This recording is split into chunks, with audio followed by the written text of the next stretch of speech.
Hello, welcome to the review of the Deviant Moon Tarot. Here's the back of the cards, which is really cool, I might add. Here's the Major Arcana. First of all, as soon as you look at the full, you'll be like, oh my goodness, this deck is kind of creepy. It is kind of creepy, but it's really, really cool. It, explores this dark side of your psyche. It's hard to explain. I can't think of the correct word I'm looking for, but the deck is just, it's just one, at first, when I first saw it, I was like, that was kind of weird. But when I look more into it, it just intrigues me. And I just find it really, really neat. Look at them. The way they're drawn, the pale moon faces, just the, what's the word I'm looking for? I wouldn't say magnitude of the cards, just, see, they're not frightening in a way, but they are kind of dark, but not in a bad way. They're dark in a good way. And they were all really interesting. There are some I find quite interesting, like death I find quite interesting. Also the weird fact that there's no thing at the bottom saying it's death. Otherwise, I think you're just supposed to guess. Another thing I find weird in this deck is, well, you'll find the fact that there's no I before V.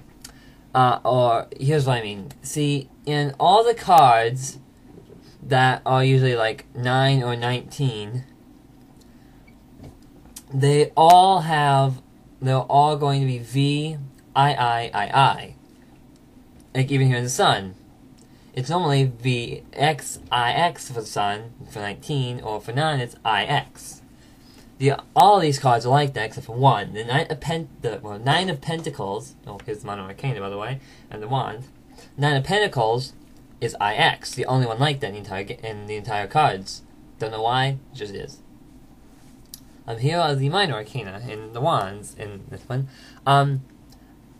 All the cards in this are just really neat. They've got the classic symbology, but in a different manner that I just find really intriguing. I don't know how more to go on this. The man who created this modeled these moon faces off of 18th century tombstones. His name escapes me right now, I'm sorry on that one. But he's got a site you can get these from. You can also get them from US Games Incorporated. They've got them as well. I honestly don't have a deck yet. I'm gonna get one.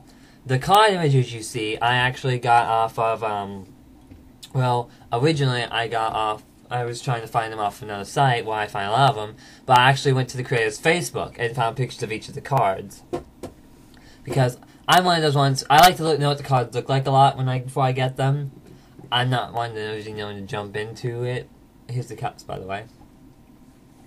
But, I just was really intrigued by these cards, and I wanted to know what the rest looked like. I saw bits and pieces in my Major Arcana, but I never got to say more.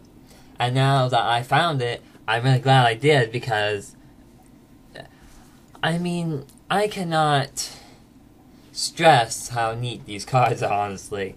I love the way they did with everything.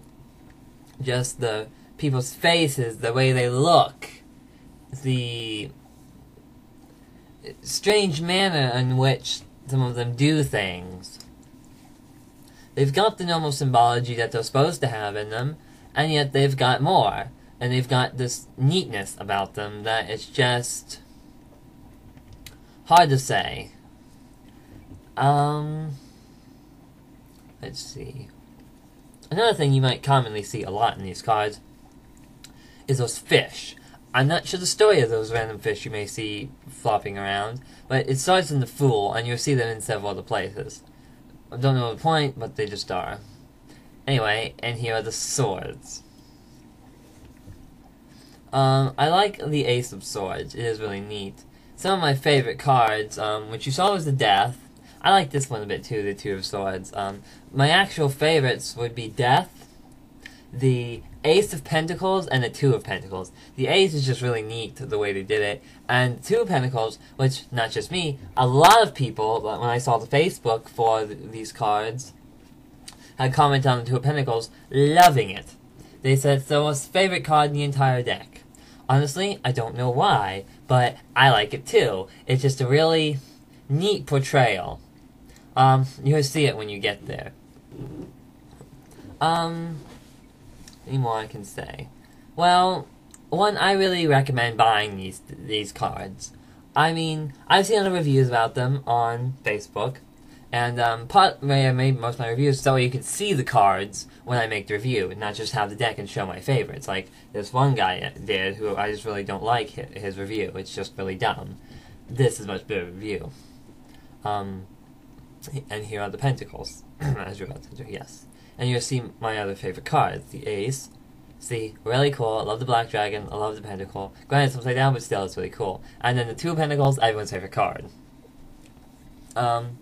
Anyway, I just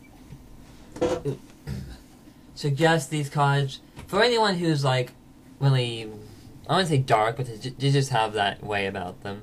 When you get them, there's two ways. You can buy the deck, and you can always just buy the deck and the book set. Either way, from what I understand, it comes with what they call the lunatic spread, which is an interesting take on the ancient Celtic cross spread, done in a different manner.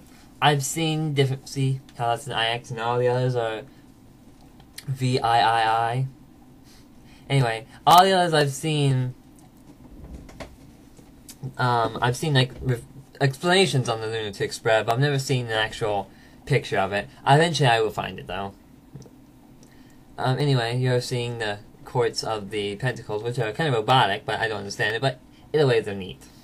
Anyway, well, thanks for watching my review of the Deviant Moon Tarot, and thanks again, and see you another time.